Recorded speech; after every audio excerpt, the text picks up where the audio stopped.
ओम शांति। 9 जुलाई 2022। अभी पढ़ेंगे प्यारे प्यारे शिव बाबा की विस्तार से मुरली। मीठे बच्चे, तुम्हें एक शिव बाबा को ही याद करना है, किसी देहधारी को नहीं। ज्ञान के सिवाय कोई भी व्यर्थ बातें न सुननी है न सुनानी है। प्रश्न, बाप सभी बच्चों को कौन सी वार्निंग सावधानी देते हैं?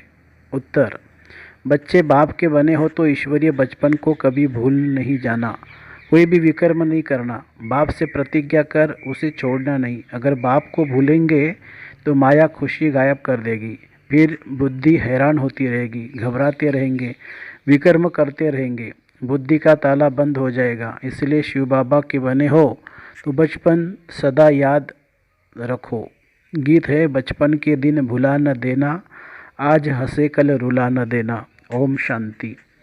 ओम शांति। बच्चों ने अर्थ समझा। बच्चे सामने बैठे हैं और जानते हैं ब्रह्मा द्वारा वर्षा लेने के लिए हम उनके बच्चे बने हैं, और यह भी अच्छी तरह जानते हैं कि हम निराकार परमपिता परमात्मा की अविनाशी संतान हैं। अब सन्मुख बैठे हैं, दूर होने से कई बच्चे भूल जाते हैं। मित्र, संबंधी, गुरु, गोसाई आदि को देखते हो तो यह बचपन की बातें भूल जाती है। या जो सन्मुख बैठे हैं वह तो नहीं भूलते होंगे। अविनाशी शिव बाबा से हम स्वर्ग का वर्षा ले रहे हैं। यह तो बड़ी खुशी की बात है ना। हमको शिव बाबा ने अपनाया है, फिर से स्वर्ग के मालिक बनाने। हम मालिक थे, परंतु पुनर्जन्म लेते लेते अब नरक के मालिक बने हैं, फिर स्वर्ग का मालिक बनेंगे। तुम जानते हो शिव बाबा जो निराकार है वह इस तन में प्रवेश करते हैं। वह हमें श्रीमत देते हैं कि मुझ निराकार शिव बाबा को याद करो। सभी आत्माओं को कहते हैं क्योंकि वह सर्व का लिबरेटर है। लिबरेटर माना सद्गति दाता। मनुष्यों को ही सद्गति करेंगे, जानवरों की तो बात नहीं है। लिबरेटर गाइड है मनुष्यों का, उनको नॉलेजफुल ब्लिसफुल कहते हैं। यहाँ तुम सन्मुख बैठे हो तो नशा चढ़ता है। बाबा जानते हैं घर जाने से तुम बच्चे भूल जाते हो, माया भुला देती है। यहाँ तुम्हारी बुद्धि में कोई साधु संत गुरु व लौकिक संबंधी नहीं है, अभी है पारलौकिक संबंध। शिव बाबा इसमें प्रवेश होकर हमको स्वर्ग का वर्षा देते हैं। निराकार को जरूर साकार में आना पड़े। कहते हैं सिकिलते बच्चे, तुम फिर से स्वर्ग का वर्षा लेने के लिए आए हो। पूछा भी जाता है कि शिव बाबा से आपका क्या संबंध है? तुम कहेंगे हम उनके अविनाशी बच्चे हैं, फिर प्रजापिता ब्रह्मा के साकारी बच्चे हैं, क्योंकि पुनर्जन्म लेते रहते हो। दूसरे जन्म में सब तो बच्चे नहीं बनेंगे। बचपन की यह बातें भूलो मत। हम शिव बाबा के पोतरे ब्रह्मा के बच्चे हैं। या आए हो फिर से स्वर्ग का वर्षा लेने, अभी नरक में है, तुम अब संगम पर हो। कितनी सहज बात है। बुढ़िया भी धारण कर सकती है। यह भूलना नहीं है, परंतु बहुत है जो बाहर जाने से भूल जाते हैं, सारा दिन भूले रहते हैं, वो खुशी नहीं रहती है। फिर कहते हैं बाबा पता नहीं क्या होता है। वास्तव में यह तो बच्चों को बहुत अपार खुशी होनी चाहिए। बाप स्वर्ग का मालिक बनाते हैं और क्या चाहिए। बाप को भूलने के कारण तुम घबराते हो, हैरान होते हो और विकर्म करते हो।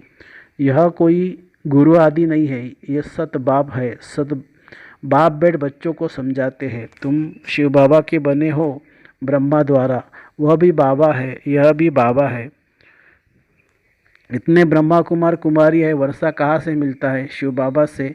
वह तो है ही नई दुनिया का रचयिता। तुम अभी ऐसे बाप दादा के सन्मुख बैठे हो तो बाप समझाते बच्चे कोई विकर्म नहीं करो। नए आएंगे तो कहेंगे अच्छा आज प्रतिज्ञा करो, मुझे भूलना नहीं है। माया तुमको बार बार भुलाएंगी, इसलिए बाप समझाते हैं, वार्निंग दी जाती है। मुरली से भी सब बच्चे सुनेंगे, समझेंगे। बाबा मधुबन में बच्चों को ऐसे बैठ समझाते हैं। तुम जानते हो ये बचपन माया बार बार भुला देती है, बुद्धि का ताला बिल्कुल बंद हो जाता है। आत्मा को जब अतीन्द्रिय सुख मिलता है तो खुशी होती है, अब बाबा मुझे मिला है। बाबा सभी दुखों से लिबरेट करते हैं क्योंकि वह सुखदाता है। सभी मनुष्यों का वह लिबरेटर है। ऐसे नहीं कि तुम कोई 84 लाख जन्म भोग आए हो। 84 लाखों जन्मों की बात ही नहीं है, यह तो 84 जन्मों का चक्र है। तुम जानते हो 5000 वर्ष पहले हमारा राज्य था। क्रिश्चियन घराने के 3000 वर्ष पहले हेवन था। फिर हेल कैसे बनाइए कोई भी नहीं जानते हैं। बाप बैठ अच्छी रीति समझाते हैं, इसमें शास्त्रों आदि की कोई बात नहीं है। अगर रॉन्ग समझते हो, संशय पड़ता है तो भाग जाओ।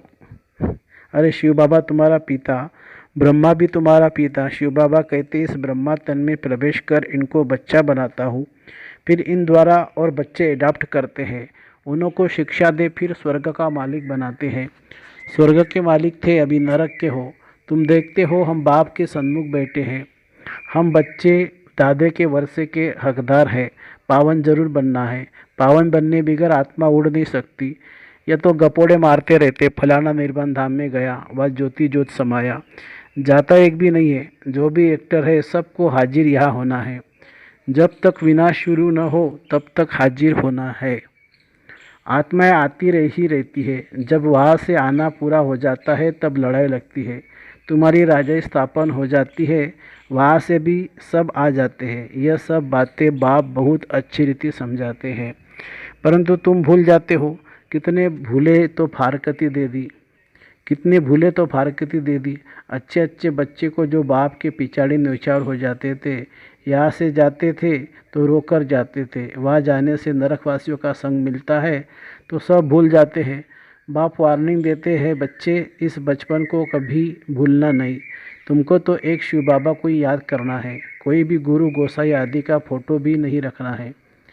निराकार शिव बाबा का फोटो तो निकल न सके। तुम बच्चों को बाबा अभी अच्छे कर्म करना सिखलाते हैं, ऐसे अच्छे कर्म और कोई सिखला न सके। तुम श्रेष्ठ बन रहे हो, शरीर छोड़ेंगे तो भी उच्च सर्विस ही जाकर करेंगे, क्योंकि तुम्हारी चढ़ती कला है।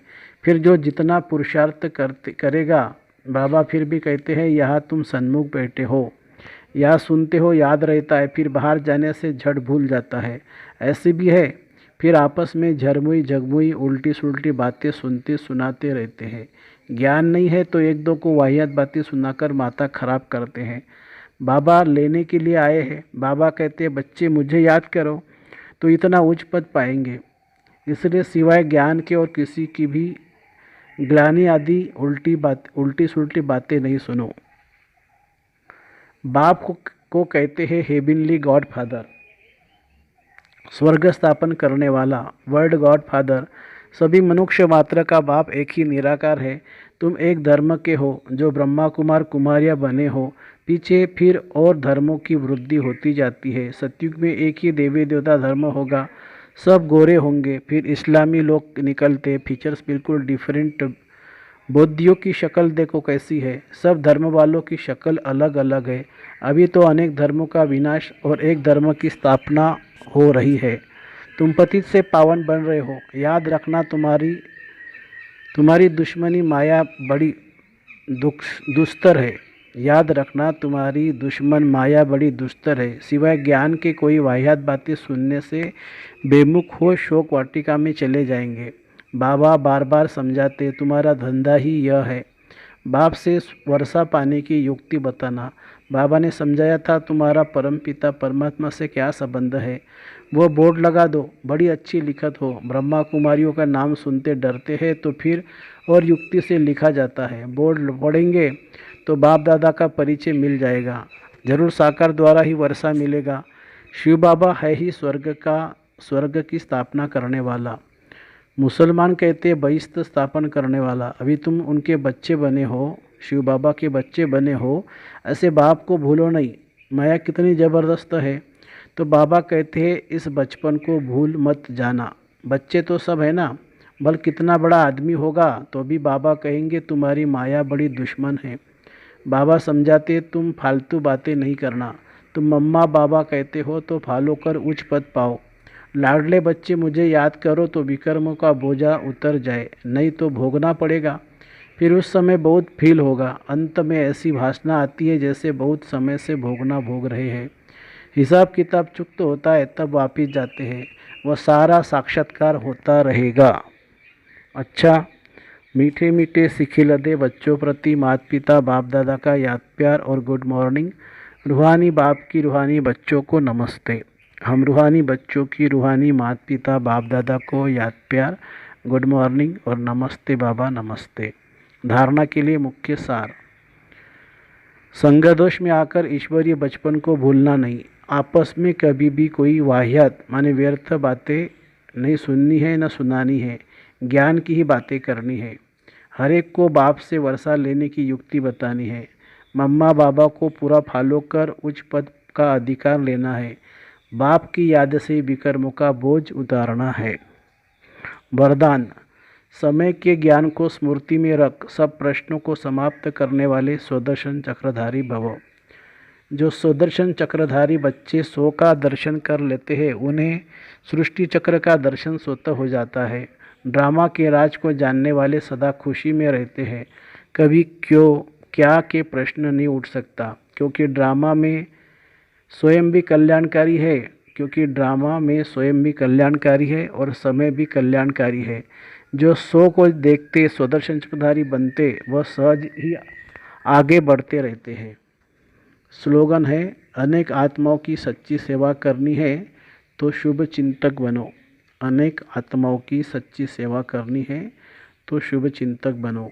मातेश्वरी जी के अनमोल महावाक्य। ज्ञान, योग, धारणा, जितना इन तीनों बातों पर अटेंशन देंगे तो उन्नति होती रहेगी। इन्हें प्रैक्टिकल जीवन में लाना है। इस अविनाशी ईश्वरीय ज्ञान की प्रारब्ध से इमॉर्टल सुख प्राप्त होता है। उसको ही देवताएं सुख कहते हैं। देवताओं की तो प्रैक्टिकल सुखी जीवन थी। ऐसे नहीं कि जब वह ब्राह्मण थे तब कोई शास्त्र अध्ययन करते थे। उन्हें तो स्वयं गीता के भगवान से सहारा मिला। तो मनुष्य द्वारा बनाए हुए शास्त्रों को हम फॉलो कैसे करें? इस ईश्वरीय सुख का अनुभव अभी प्रैक्टिकल हो रहा है। हम इस दुख के ज़माने से निकल सुख के ज़माने में आ गए हैं। वो दुख का ज़माना अब लौट गया। पहले सुख के ज़माने में थे, वो ज़माना पूरा हुआ तो दुख के ज़माने में आए और फिर से उस सुख की दुनिया में आ गए हैं। जहाँ 21 जन्म सुख में रहेंगे, फिर जल्दी दुख में नहीं आएंगे, धीरे धीरे उतरेंगे। अब यह गम का ज़माना सदा के लिए जा रहा है। अब तो सच्चा अतीन्द्रिय सुख होना चाहिए। बल इसमें मायावी विघ्न भी खूब पड़ेंगे, तो भी जिन्हों को यह पूर्ण निश्चय है कि पुरानी दुनिया गुजर चुकी है, उन्हों को गम की लेस नहीं आ सकती। अगर कहा लेस आती है तो समझना है कहा जरूर विस्मृति है। तो अपना भी ईश्वरीय ज्ञान सिर्फ सुनने तक नहीं है, परंतु धारण कर लाइफ में फर्क आना चाहिए। यह यथार्थ मार्ग हमें अभी मिला है। बाकी ऐसे नहीं समझना हमने परमात्मा की गोद ली तो बस इतना करने से ही पूरी प्राप्तियां नहीं हो सकती। परमात्मा मिला है पुरुषार्थ का मार्ग बताने के लिए। अब उस मार्ग पर चल प्रैक्टिकल ईश्वरीय जीवन बनाना, बस यही है सच्चा सुख।